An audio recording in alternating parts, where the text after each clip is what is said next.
Hare Krishna Maharaj, Dandot Pranam. Hare Krishna.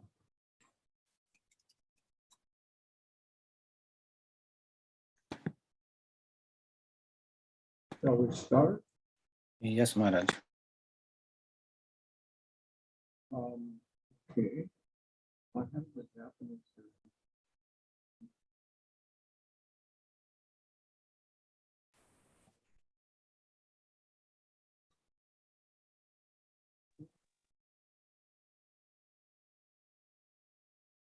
Who's translating? Amrut Katha is there. Hare Krishna Maharaj. Please accept my respectful obeisances. Okay. Namo Vishnupadaya Krishna. Namaste.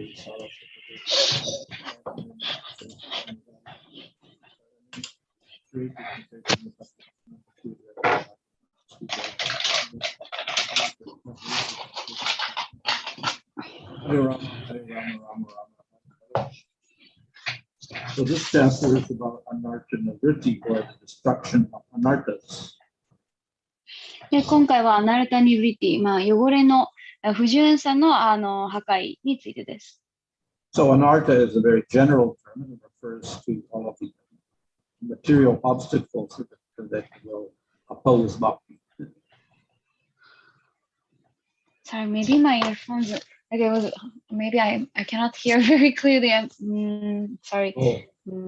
Maybe my earphones. Maybe if I unplug, I can hear clearer. I'll try. So anyway, anartha refers to the different obstacles, material obstacles that will impede bhakti. はい、でアナルタっていうのは、一般的な定義でその、バクティの、妨げになるようなもの、その物質的な、障害物を指します。So nivritti means destruction. でニブリティっていうのは、破壊という意味です。So as we do bhakti, then bhakti itself destroys these anarthas. でバクティを実践していく後にそのバクティ自体がこういうアナルタを破壊していきます。So there are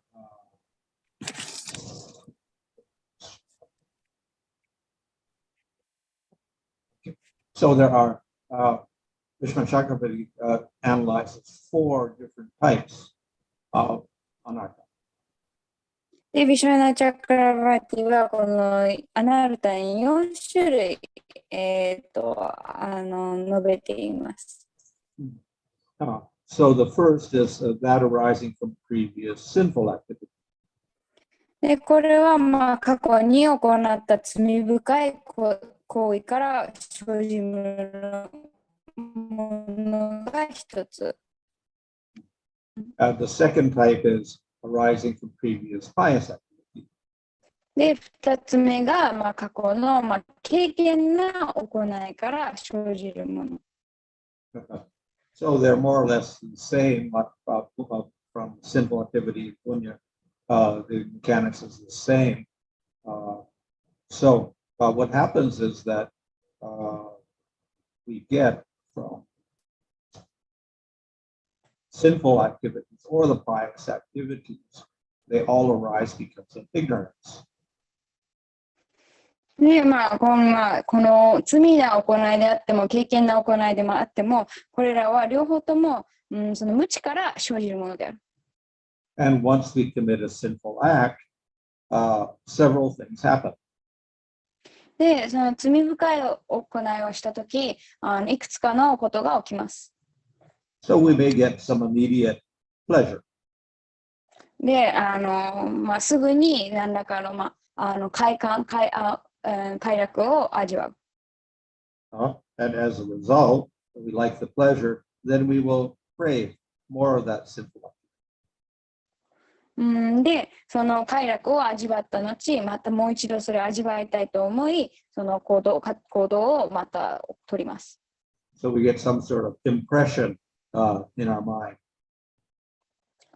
それをもう一回行いたいと思うのかな。それでその行動の印象が心に残ります。The other effect is we get a karma in another lifetime. で、もう一つの、結果、その行動による結果っていうのが、その来世、につながるそのカルマが生じるということです。So, in any one lifetime, we're getting some karmas from sinful acts. So, these can create obstacles. で、罪な行いによって、今世であっても、その来世であっても、そのカルマにつながり、それが、物質的な障害になります。And we also get a carryover of the different desires and impressions from previous lifetime and even this lifetime. で、また同時に、前世、そして今世の、その欲望、持っていた望みとかの、その印象っていうのが心に残っています。So, of course, the same thing happens with pious activities. で、同じことが敬虔な行いでも起きます。We may get attached to certain sattvic enjoyments. で、サトビックな、感覚満足に、その味わいを覚えて中毒になっていく。And we also get some results in terms of karmas. So we get some wealth or some privilege in this lifetime due to past punyas. で、過去のプニャによって、現世において、富だったりとか、そのいいカルマとして、そういう結果が、戻ってきます。So both these things, the sinful acts and the pious acts, they can create obstacles for us. で、罪の行いも、敬虔な行いも、私たちの人生において障害になり得ます。If we do sinful activities, then we end up with a lot of miserable situations. 罪の行いをすれば、悲惨な状況に置かれます。And these make it more difficult to perform bhakti. で、バクティを行うのに、いろいろと困難になってしまいます。And we also have all sorts of desires to do simple activities. で、また、もっといろんなそういう罪な行いをしたいという、そういう望みが芽生えてしまいます。So in this way, we get some obstacles to our bhakti. で、このようにして、私たちのバクティにとっての、におけるそういう障害物が生まれてしまいます。So previously, we had this diagram of avidya or ignorance, asmita or ahankara, and then we had raga and dvesha, attachment and hatred. で、これは前回、そのアビディアが無知でして、アハンカーラ。で、ラーガっていうのが、執着で、ドゥエシャがその嫌悪感。So by doing all sorts of activities, either pious or sinful, we could get different raga and dvesha. で、いろいろな、経験であっても、罪な行いであっても、そういうのをすることで、さまざまな、ラーガとドゥエシャが生まれます。And these will carry over from one lifetime to the next. で、これは生涯渡って、運ばれていくっていうか、その来世にも、なんていうのはい、持ち越されます。So when we're performing devotional service, then we may have certain desires. で、献身奉仕を行っていく上で、いろいろな、望みがあるかもしれません。As some people have stronger material desires. で、中には、他の人よりも強い物質的な望み欲望を持っている人もいます。And a lot of this is carried over from previous lifetime. で、これは、これのほとんどが、前世から持ち越されたものです。So these are we could say the different vasanas or desires, which are anarthas. で、これらは、アナルタにであるの欲望と言えます。And then we have the karmas. We get certain circumstances of suffering in this lifetime. で、カルマ、この生涯におけるいろんな、その辛い状況などがあります。And all of this, of course, the vasanas and the karmas are destroyed by bhakti. で、これら両方ともバクティによって壊されます。But it will take some time before the destruction takes place. でも、その障害物の破壊が、起きる前に少し時間がかかります。So that time where they're still causing some disturbance is called anartha nivritti, the stage of anartha nivritti. で、これらのアナルタが、まだその影響力を持っている、時点を、アナルタニブリティと言います。And when they are sufficiently destroyed and don't cause a disturbance, then we're called anishta. で、これらがすべて破壊されて、障害になるものが何一つないときをニシタと言います。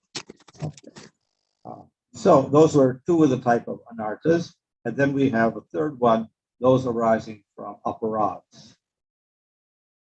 で、これらが、その2種類のアナルタで、もう一つが冒涜から起きるアナルタです。生じるアナルタです。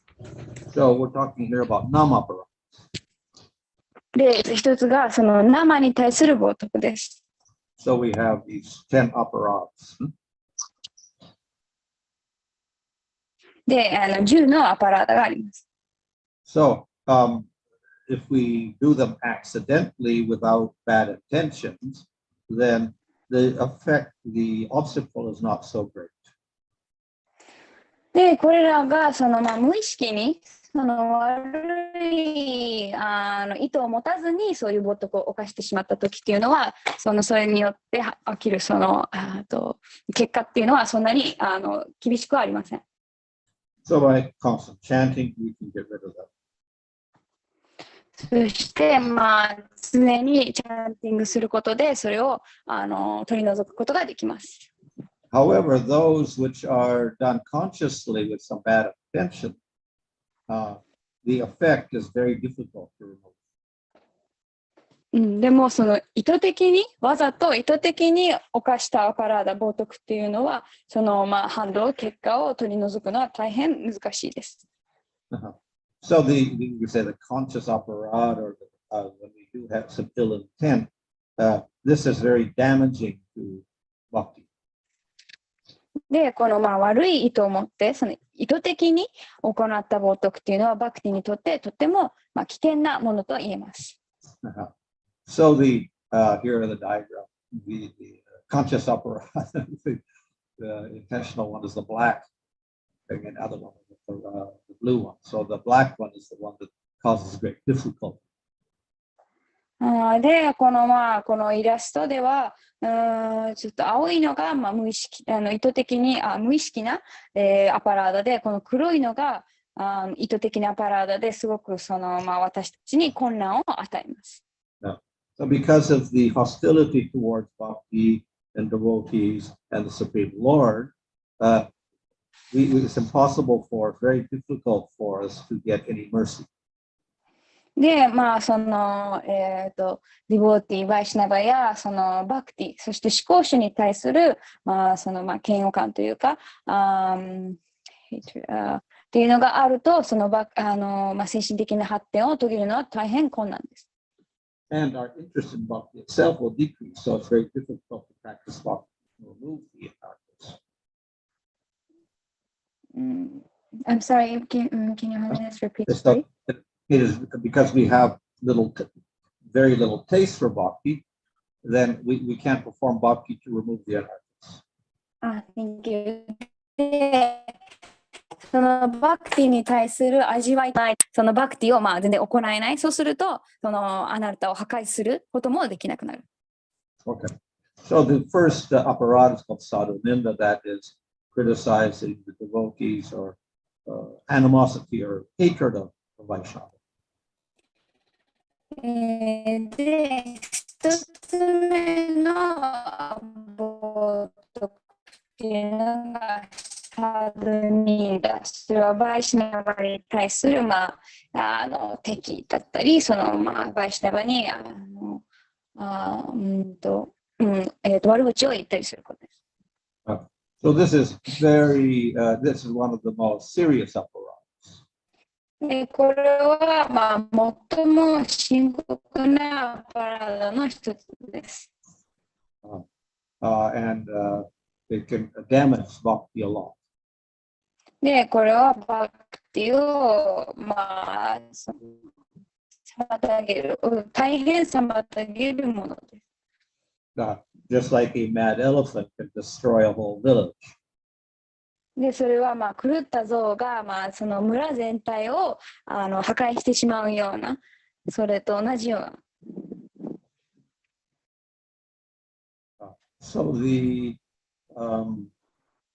offense may be against just one devotee, but just against one devotee, it has a general effect on us, so that our bhakti gets very, very quickly weakened, even if it's only an offense against one devotee. で、たとえそれがたった一人のディボーティーに対してあっても、その結果は一般的に返ってくる。なので、私たち、そのたとえ一人に対する冒涜であっても、私たち全体的なバクティに悪影響を及ぼしてしまいます。So there is a process to get rid of the effect of this aparada. で、このアパラーダの反動を、取り除くその処方というか解決策があります。First, one has to regret committing the offense. で、まずはその冒涜を犯したことに対してその後悔というか悔い改めること。And then one should go to that devotee and apologize. で、次にその冒涜を犯した相手であるディボーティーに謝る。And give proper respect to that person.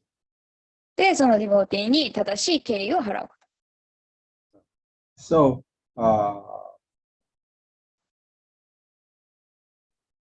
we cannot give the excuse that, well, that person doesn't really mind. They're not upset, so therefore I don't have to apologize. We cannot give that excuse.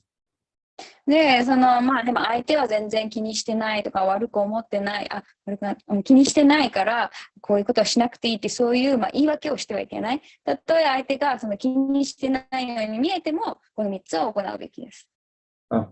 So if we don't follow this process, then it's difficult to destroy the effects of the opera in our bhakti. Suffer.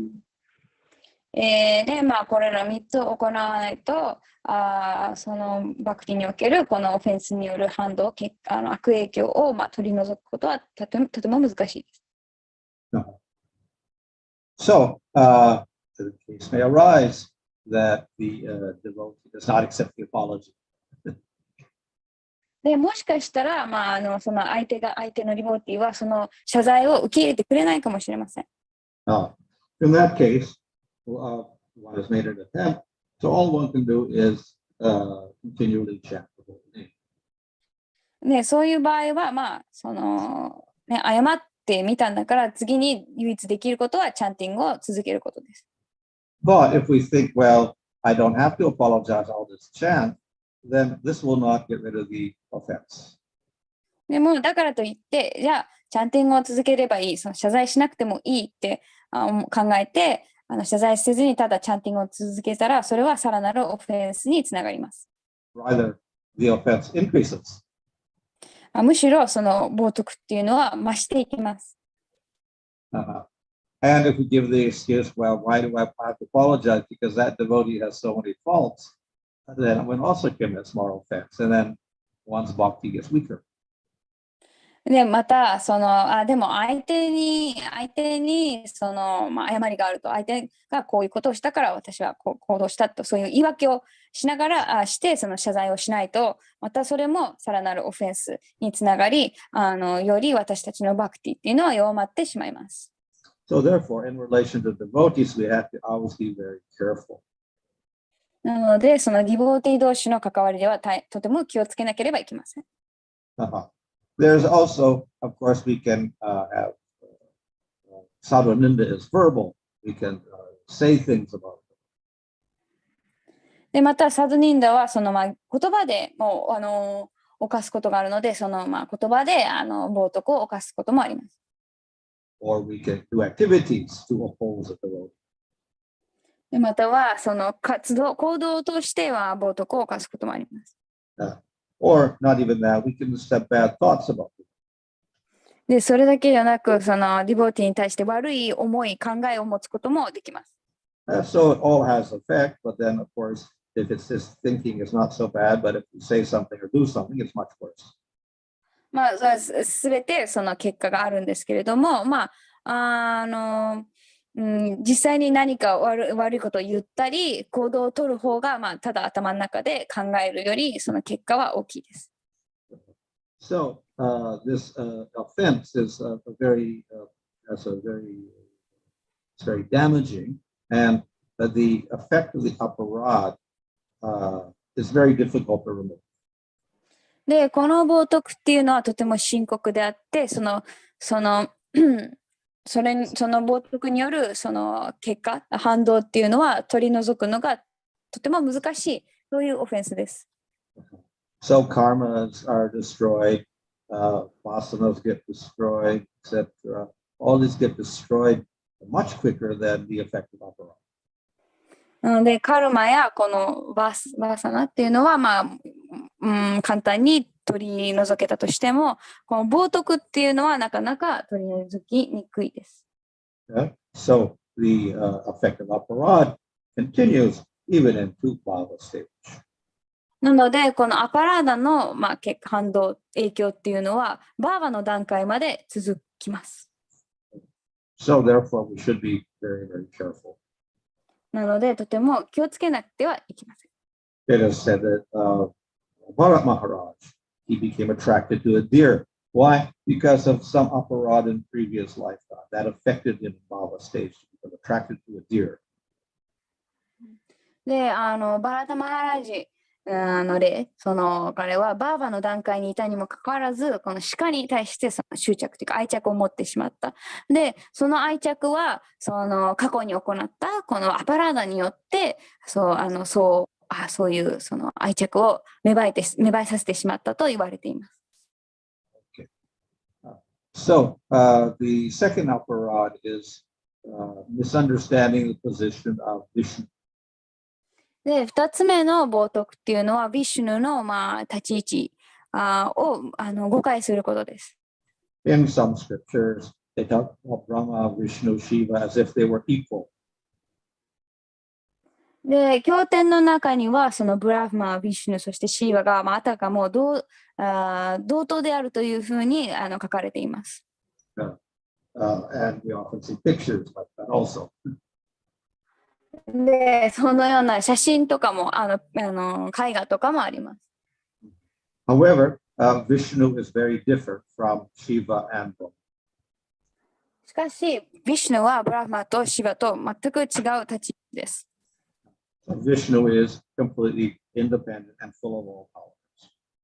ビシュヌは完全に独立していらっしゃって、すべての力を兼ね備えています。Shiva is another form of Vishnu, but he manifests much less powers. シーバは、まあ、ビシュヌの、まあ、一つの姿なんですけれども、力はビシュヌよりも劣っています。Sometimes a jiva can also take the role of Shiva in some universe. で、時々、まあ、どこかの宇宙で、そのジーバがシーバの、ポジションを取ることもあります。Brahma is usually a jiva. Sometimes the Lord can also be Brahma. で、ブラーマは、まあ、一般的にジーバなんですけれども、まあ、時々、そういう、ね、ビシュが、ブラーマの、まあ、ポジションを取ることもあります。However, the position of Vishnu, no jiva ever takes that. でも、ビシュヌに関しては、ジーバがビシュヌになることなどありえます。不可能です。So they are quite different, these personalities. なので、この3人の、まあ、人格というのはかなり違いがあります。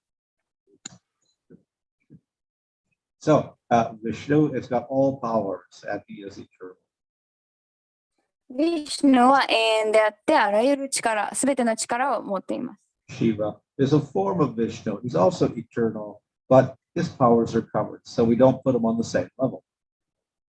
で、シーバも、まあ、とても力強いんですけれども、その力が、そしてビシュヌの姿の一つであって、でもその力が、まあ、少し覆われているので、カバーされているので、ビシュヌと同じ立ち位置には起きません。So Brahma is a jiva with a material body. So he's got a temporary body and less powers. で、ブラマの場合は、ジーバであって、その一時的な肉体、物質的な肉体を持っているので、力はシーバと、ビシュに比べては劣っている。なので、同じ立ち位置にはしません。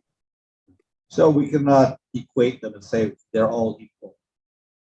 なので、決してこの3人の人格が同等であるということはできません。So due to miseducation or ignorance, people may equate them. で、無知またはその教育を受けていないがために、人々はこの三人の人格を同じ、同等であると誤解してしまうことがあります。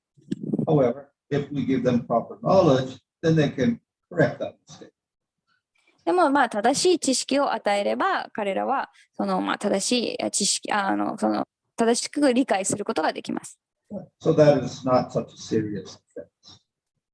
なので、そんなに深刻なオフェンスではありません。However, some people, they will very stubbornly say, oh, they're all equal. でも、中にはとても堅くなに、そういう教育を受けても堅くなに、いや、この3人は同等であると言い張る人もいます。And of course, there's also the idea that they're all equal, they're all material, even Vishnu is material. で、また、それに加えて、その3人は同等であるだけではなく、ヴィシュヌを含む3人とも物質的であると言い張る人もいます。Ultimately, only Brahman is real, so all of these are temporary Maya. で、ブラフマンだけが真実で、この3つが、3人は一時的に過ぎないと言い張ります。So that is very offensive.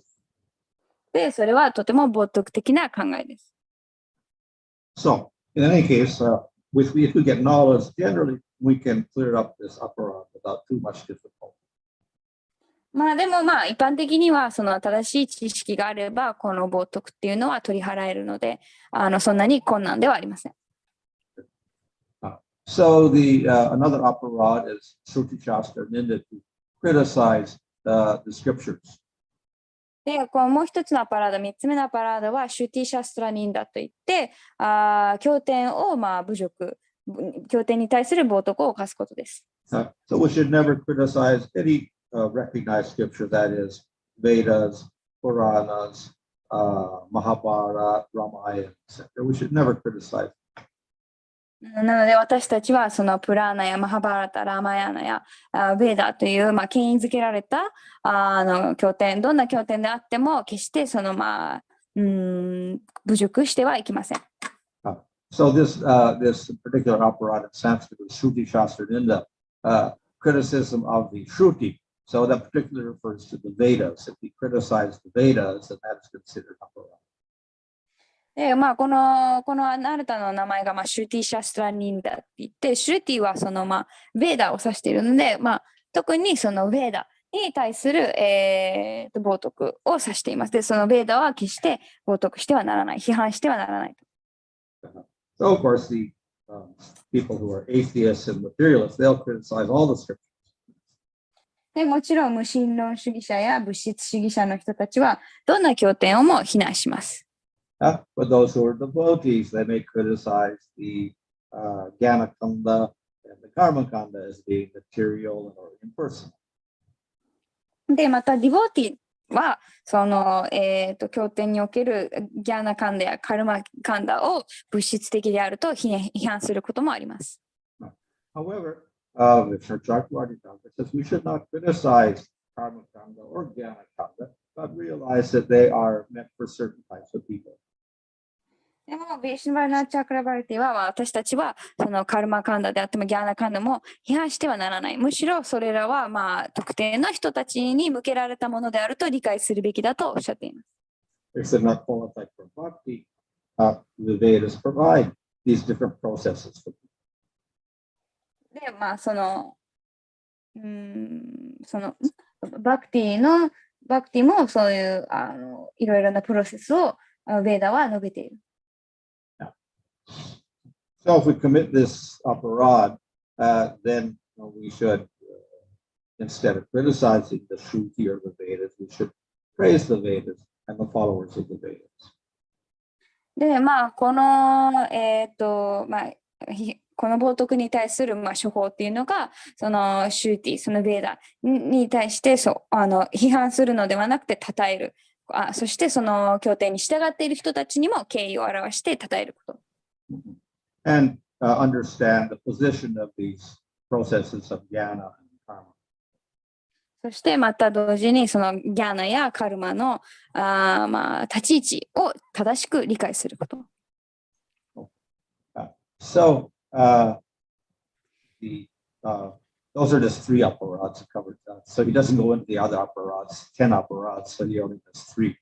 And then he goes on to discuss anarthas arising from bhakti. で、ビシュワナこの他の、10のうちの、7つは、この後触れていない。この3つを説明した後に、この著者は、バクティから生じるアナルタについて言及しています。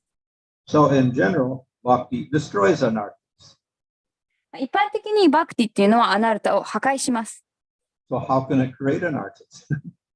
じゃあそのバクティがアナルタを生むっていうのはどういう意味なのか。So it does not directly create the直接アナルタを作っているわけではありません。But when we practice bhakti, then we may get assets, material assets. We may get worship, respect. We may get fame. We may get position. でもそのバクティをしていく過程で、何らかの富を得たり、または名声だったり、敬意を人に表して、人々がその敬意を表したり、そういうのがついてきます。So this does not arise by good karma. で、これはいいカルマによってもらえるものではありません。So previously I mentioned that one of the anarthas was results of pious activities. You get some good karma. で、先ほどその過去の貴重な行いから生じるアナルタっていうのを説明したんですけれども、そのいいカルマっていうのがあります。However, this is not arising from good karma. This is arising from the process of bhakti.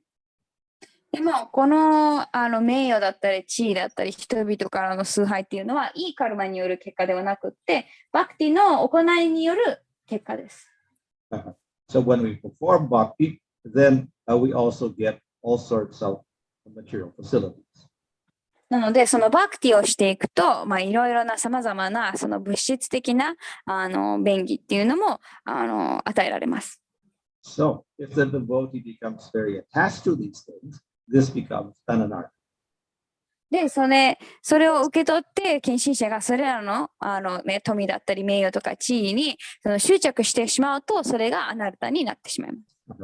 So the devotee has to be very careful to understand that these things are not really bhakti, so we cannot become attached to them. なので献身者はこれらのもらったものは厳密にはバクティではないっていうだから執着してはいけないとそういう正しい理解を持たなくてはいけません。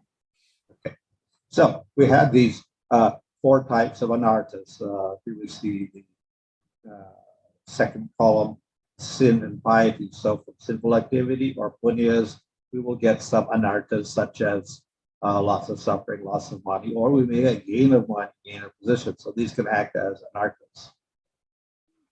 で、今までのおさらいをすると、4種類のアナルタがあって、1つ目が悪い行いによるもの。で、それはその苦しみを結果が苦しみである。で、もう一つがいい行いによるもの。で、これは反対に物質的なものを得ることになる。So as we perform bhakti, we go bhajana kriya, nishta ruchya sakti bhava prema. So as we're doing the bhajana kriya, that is the devotion bhakti, then gradually the effects of the sin, the bad karma and the good karma both get destroyed. で、そのバクティのその段階を上がっていくと、どんどん上がっていって、そのバジャナクリアの段階で、献身奉仕を行っている段階では、ほとんどのその悪いカルマ、悪い行い罪深い行い、そして敬虔な行いによるそのカルマっていうのはほとんど破壊されます。So when we get to the Nishta stage, then most of the karmas are gone. They don't create a disturbance anymore. So we can practice steadily. で、ニシタの段階に行くともうほとんどのカルマが、破壊されているので、そのあまりその困難なく、障害なく、着実にバクティを行うことができる。And by the end of Asakti, then all the karmas are gone. で、アシャクティの最後まで行くと、もうカルマは完全になくなっている。So in Bhava and Prema, no more karmas. No more, sorry? In Bhava and Prema, no more karma, no effective karmas. で、なので、バーバとプレマの段階ではもうカルマは全くありません。So if we have this bhakti, bhakti giving rise to fame and position, etc., we get attached to it. These anarthas also gradually get destroyed, but by Ruchi stage, all gone. で、またそのバクティを行っていく上で、その得られる富だったり地位とか名誉っていうのも、献身奉仕を行っていく過程でどんどん減っていく。で、ルチの段階では、それらのアナルタも完全になくなっています。So in other words, these anarthas will be destroyed more quickly than the karmas. なので、これらのアナルタっていうのは、カルマよりも早く取り除かれます。Now, in the last column, we got the effects of aparadhs. で、最後の列には、そのアパラーダの、反動が書かれています。And we see that they're not really destroyed until we get up to prema. なので、そのプレーマの段階までいかないと、完全に完全になくならないっていうのが見て取れます。In Bhava stage, there is a slight influence of the aparadha. で、バーバの段階では、まだアパラダの影響っていうのがまだあります。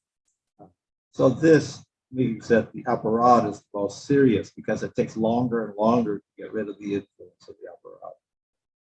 なので、この罪な行動や敬虔な行動、そしてそのバクティのよりもアパラーダの影響っていうのはとても深刻っていうか、取り除きにくいものだっていうのがわかります。In the Prema, it says Hotondo, and then Siddha is Subhata. So Siddha means spiritual world. で、このプレーマの段階ではアパラーダはほとんどない。ほとんど壊されている。で、シッダでは全て取り除かれている。で、このシッダっていうのは精神世界を表しています。意味しています。So what is in the material world, then there's possibility, even if we don't offend anybody, accidentally somebody may get offended. So there may be a problem there. で、物質世界にいる限り、たとえ意図的に誰かを冒涜したつもりもなくても、相手がなんか気を悪くしたり、批判を感じることがあるので、気をつけなきゃいけません。So from this, we realize how the different types of anarthas get destroyed at different rates. Ultimately, the aparadha is the slowest to get removed. で、この表でわかるのが、いろんなアナルタ、いろんな違う種類のアナルタが、どのようにして、どのレートで、異なるレートで、取り除かれる。で、このアパラーダっていうのが一番最後、一番時間をかけて取り除かれていくっていうのがわかります。So this diagram here is another way of saying that the blue part is the other anarthas, and then the ones from aparadha are the gray section that goes into asakti and into bhava and up to prema. これはまたもう一つの図なんですけれども、この青いのが貴重な行い、経験、なんだっけ、罪深い行いによるアナルタで、これはだんだん減っていくんですけれども、アパラダ、冒涜っていうのはこのバーバの段階までずっと続いていくのが見て取れます。Okay. So here we had, it was a gradual process of increasing the bhakti and getting rid of the anarthas. で、これはその段階的に徐々にそのバクティを増やしていって、アナルタが徐々に減っていくプロセスです。So it goes through these different stages as we go from Bhajana Kriya Anartha, Vishesha, Ruchi, Sakti, Bhava, Prema. But this occurs, the gradual clearing of anarthas takes place when we've committed some namaparats.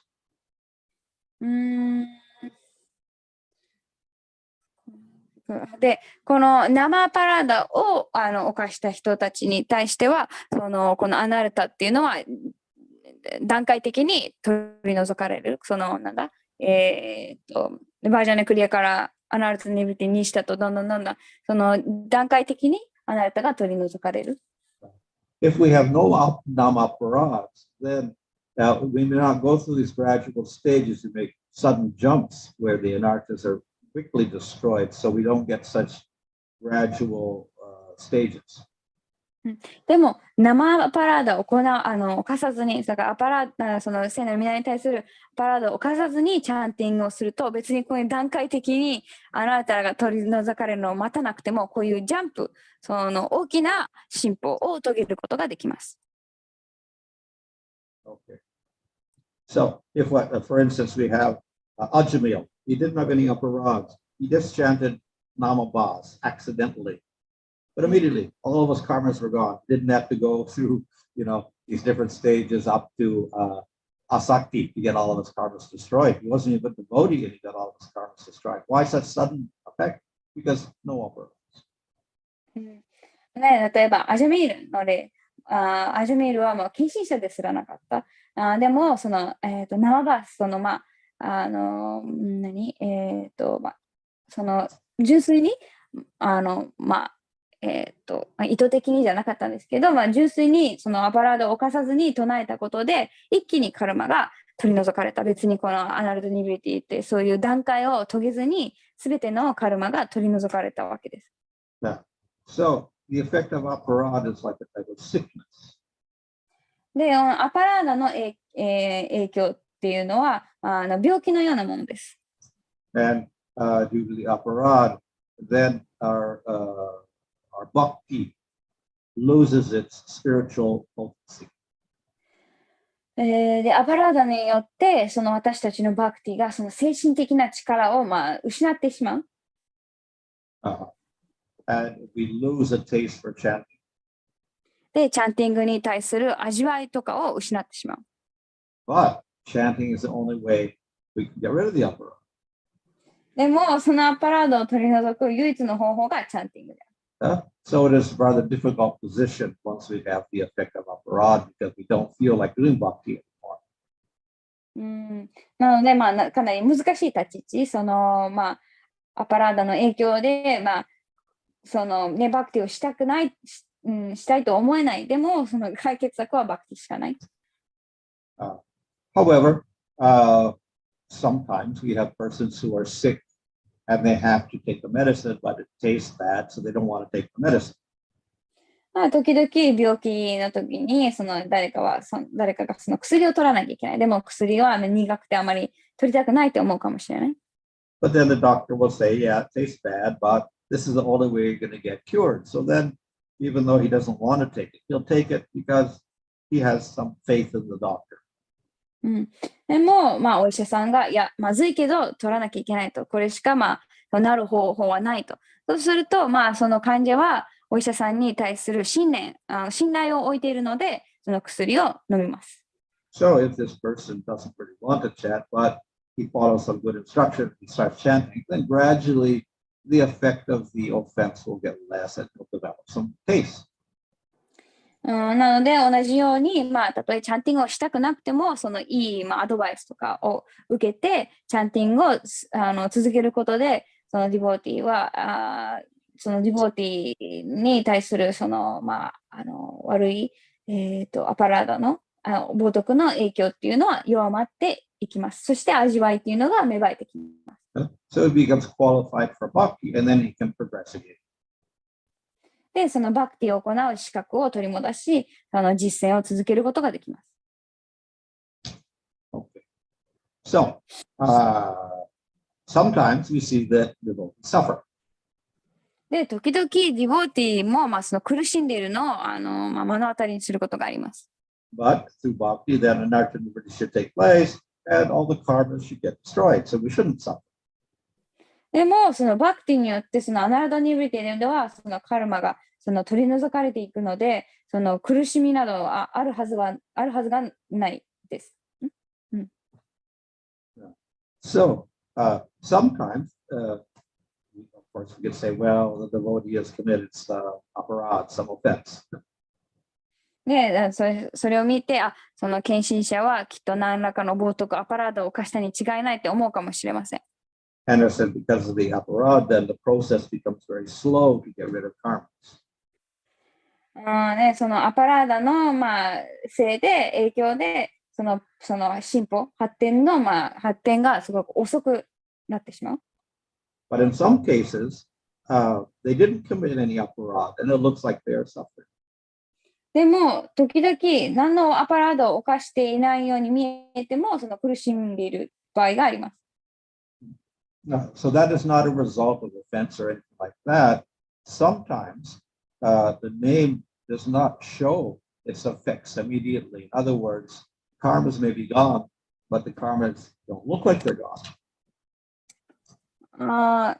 で、それはどういう意味かというと、バクティがまだその力をまだ発揮していないというか、表に出ていない。なので、カルマは取り除かれているんだけれども、カルマが取り除かれていないように見えている。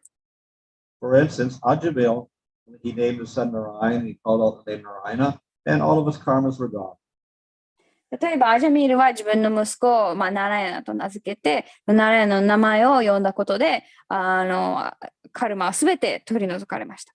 But up to the end of his life, it didn't look like he changed at all. He looked like the same simple person doing simple activities. でも、もう本当にその死の直前まで、全然何も変わっていなかった、ずっと同じその罪な行いを続けていた。That is only when he was about to die and the Yamadevas came to get him that they understood he didn't have any karmas.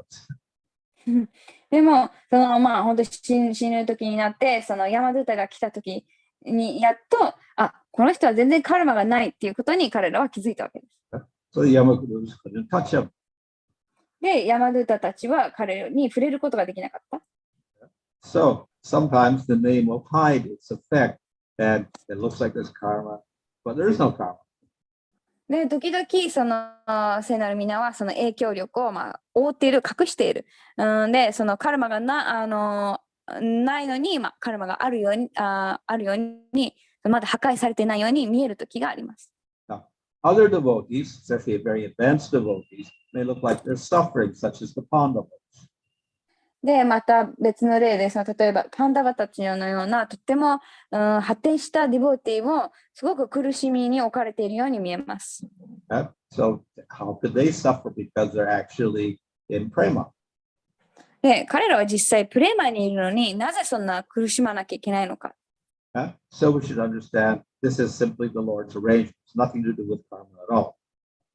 で、私たちはそれはカルマではなくって、全くカルマではなくって、主のアレンジメント、主のご意志であると理解しなくてはいけません。So those arrangements are there just to increase the prema of those devotees. で、それらのアレンジっていうのは、彼らのプレマを増すためにあるものです。Okay, so that's the end of this chapter. Any questions? これでこの章の終わりです。質問ありますか？質問前、イヤホン。すみません、質問だけ誰かちょっと私あんまりきれいに聞けておれなくて、イヤホンまた変えるので、誰か質問だけ訳してもらっていいですか？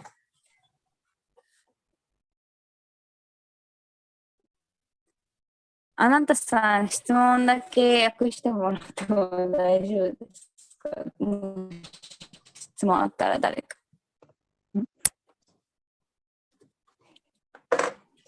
何者の子いるね。誰でもいいですけど、私イヤホン変えたいんです。よろしくお願いします。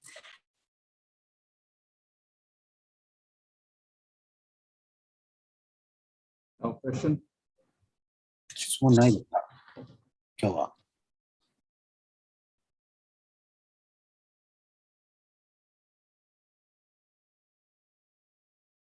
No questions. 質問誰もないですか？今日質問ないです。じゃあ私質問あります。for example, like on Harinam, sometimes the devotees ask, the people on the street, please chant Hare Krishna. And so, is there Hare Krishna? Would that be similar to maybe like Ajamil's Hare Krishna?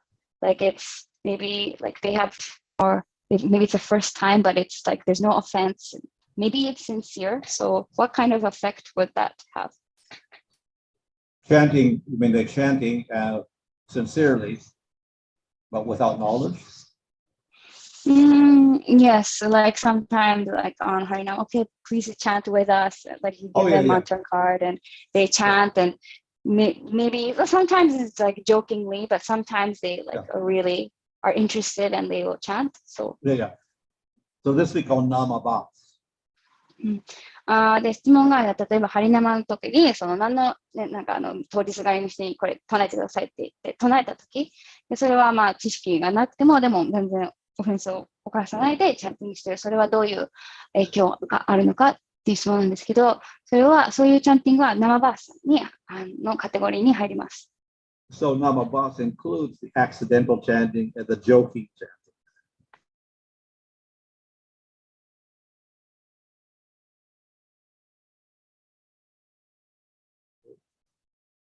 Hare Krishna.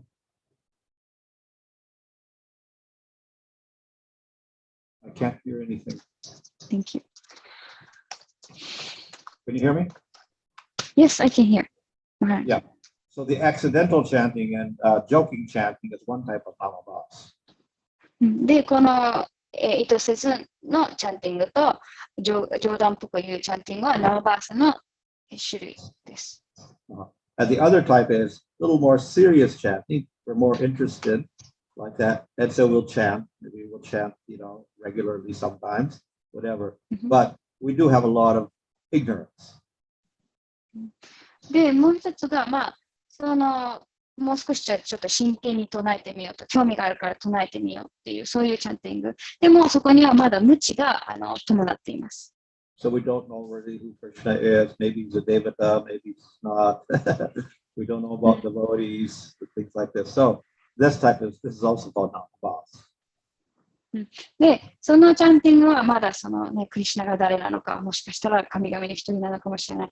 ディボーティーとかも知らない。なのでまだいろいろ知識がまだない。こういうチャンティングは、生バース。これも生バースの一つの種類です。So it all has effect. で、どれも効果があります。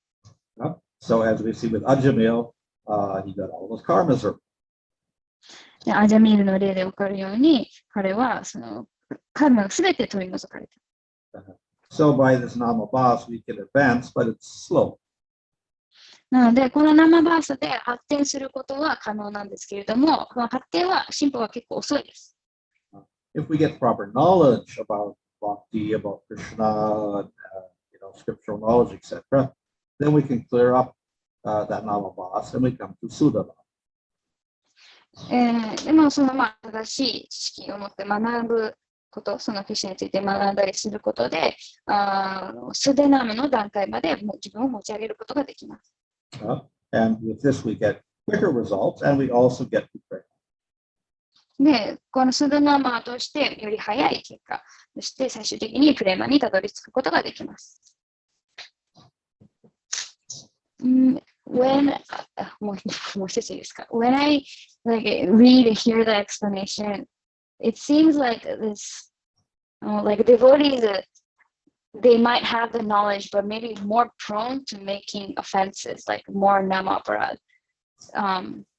Whereas the people who don't know, they're less, I guess, less chance of making offenses because maybe they don't know other devotees or they don't know the Shastra, so there's no way they can like make offenses. Sometimes it's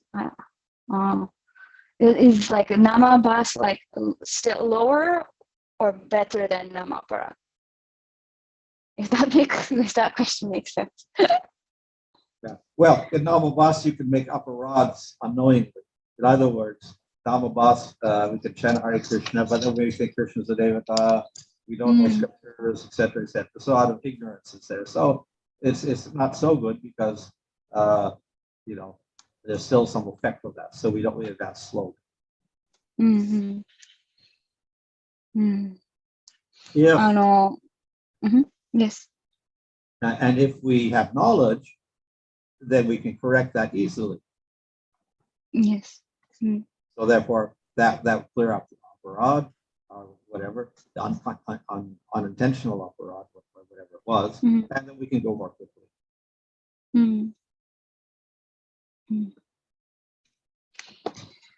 Okay. で、なんかこの生バースとその生パラードの説明を聞くと、なんかディボーティーの時の方がなんかオフェンスを犯してしまいやすい、なんか他のディボーティーのことを知ってたりとか、その関わりを持つことで、冒涜をも犯してしまったり、だから、そしたら、生バーサの方が生パラードより上なのかなって思ったんですけど、でも生バーサでも、意図せずにアパラードを犯してしまうことはある。知識がないので、そのクリシュナはデーバだったって思い込んでしまったり、そういうアパラードを犯してしまう。でも、その知識を持つことで、それを簡単に正すことができます。So the knowledge is there so we can avoid the aparadhs. なので、知識を持つことで、そのアパラードを、犯さないように気をつけることができます。So if they have the knowledge and then we commit the aparadh, then we're actually rejecting that knowledge. でも、その知識を持っているのに、そのアパラードを犯してしまうっていうことは、その知識を否定していることになってしまいます。So then, of course, this is a knowing aparadh. We're doing it with knowledge, so it's quite serious. で、この場合は意図してそのアパラードを犯していることになるので、その結果っていうのはより深刻なものになってしまいます。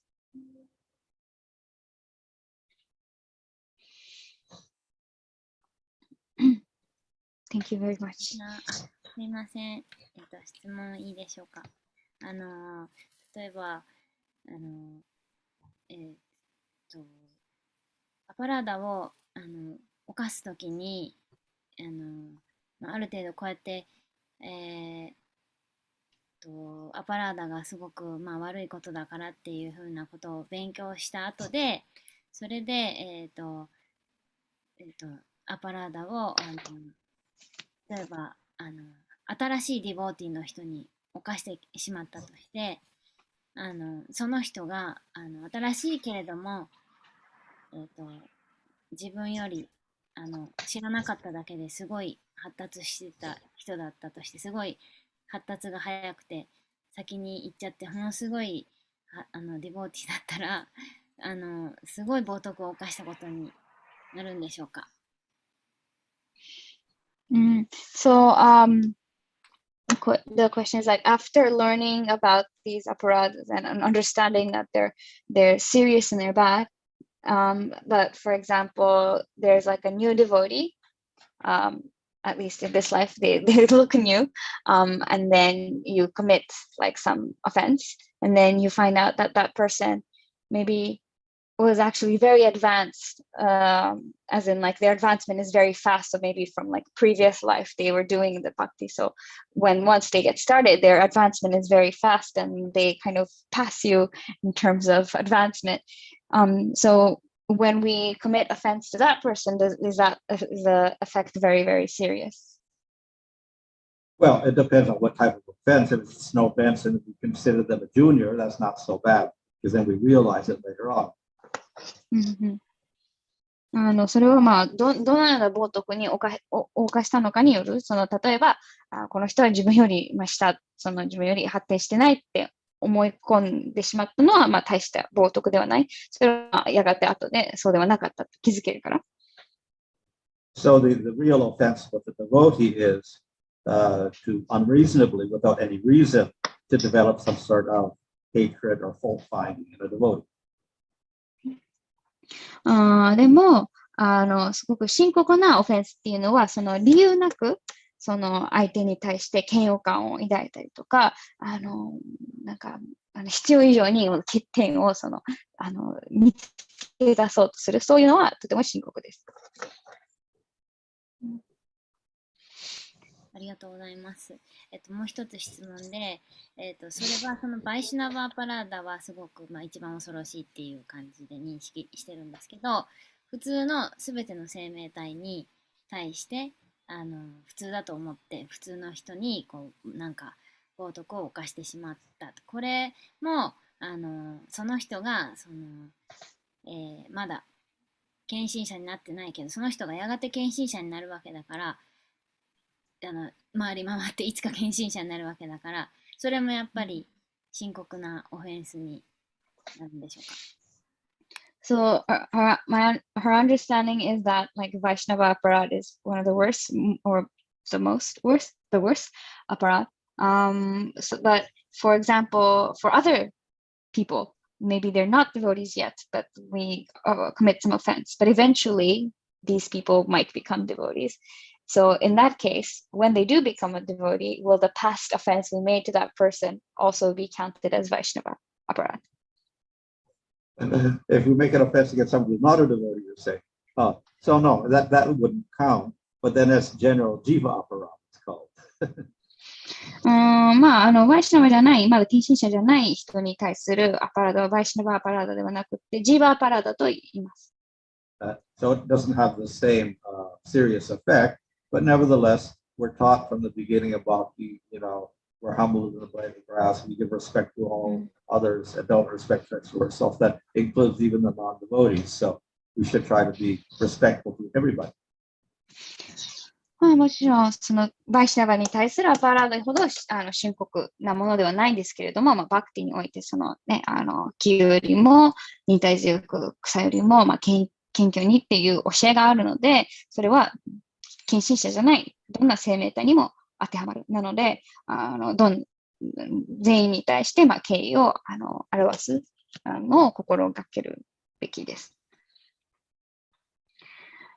Maharaj, sometimes like we know we have to respect devotees, but sometimes there might be a devotee that you don't agree with, or they did something to you, or they did something to somebody you care about, and Your Holiness mentioned that even in the mind, if you have like these negative feelings, that can be like aparad. So is it best to avoid interacting with, like, maybe if I talk to that person, maybe I'll have more offense, maybe I'll make more offense. So is it better if we avoid interacting with devotees that we might not like get along with?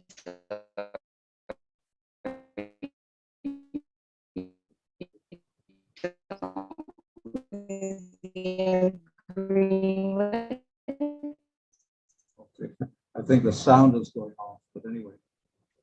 Well, yeah, of course, association. Can you hear now? Can you hear? Does that make sense? Yeah. Your Holiness was able to hear the question? More or less the last part of the Garble. But anyway, the idea is that with devotees, that we have different levels of devotees. So we have some devotees who are Kanishta or whatever, and we may not want to associate with those devotees because they may have bad habits or whatever. So there's nothing wrong with that, you know? So we try to associate with like devotees. Some may be at different levels, so we may not want to associate with them. So we can give respect to the mind, their devotees, but at the same time, we don't have to associate with them closely. So we have different types of devotees, and we associate with them in different ways also. So that's acceptable. ご